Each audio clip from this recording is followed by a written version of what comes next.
அனைவருக்கும் வணக்கம். மதுரையில் இன்றைக்கி ஈவினிங் முருக பக்தர்கள் மாநாடு பிஜேபி கட்சியால் நடத்தப்படுது. நல்ல விஷயந்தான், தப்பே கிடையாது. இந்த மாதிரி மாநாடுகள் அடிக்கடி நடத்த வேண்டியதான். அதாவது இந்துக்களுடைய எழுச்சிக்காக. உடனே நான் மதவெறியன் இந்து மதவெறியன் நினச்சிக்காதீங்க, தப்பாக நினச்சிக்காதீங்க. அந்தந்த மதத்தில் மேலே அந்தந்த மதத்துக்காரங்களுக்கு முழு நம்பிக்கை அப்படிங்கிறது கண்டிப்பாக இருக்கணும்.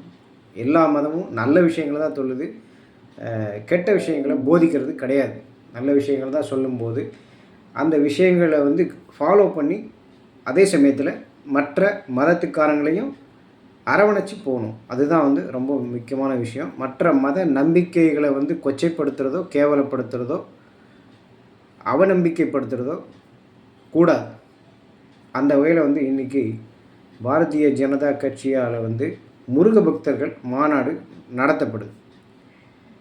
இந்த உண்மையிலே முருக பக்தர்கள் எல்லாருமே, அதாவது அது எந்த கட்சியாக இருந்தாலும், கட்சியில் இருந்தாலும் சரி, கட்சியில் இல்லாட்டாலும் சரி, அவங்க இதை வரவேற்கணும் கண்டிப்பாக.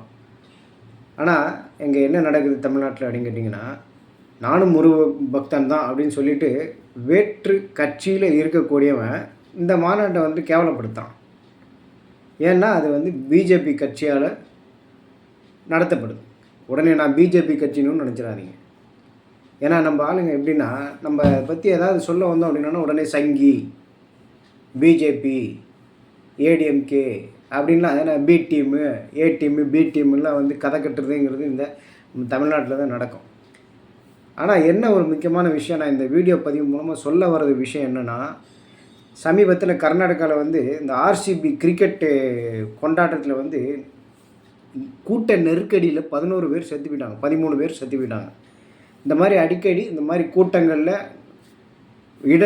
கூட்ட நெரிசலில் நிறைய பேர் சாக வேண்டிய, உயிரிழக்க வேண்டிய நிலைமை வருது. இப்போ சமீபத்தில் நிறைய இந்த மாதிரி நடந்துகிட்ருக்குது. அந்த மாதிரி எந்த ஒரு அசம்பாவிதமும் நடக்காமல் முழு பாதுகாப்போடு இந்த மாதிரி மாநாடுகள் நடத்தினா கண்டிப்பாக அதை வரவேற்க வேண்டியது. எல்லாரும் பாதுகாப்பாக இருக்கணும் அப்படிங்கிறது அந்த வீடியோ பதிவுடைய நோக்கமே தவிர வேறு எதுவுமே கிடையாது. நன்றி. வெற்றிவேல் முருகனுக்கு அரோகரா.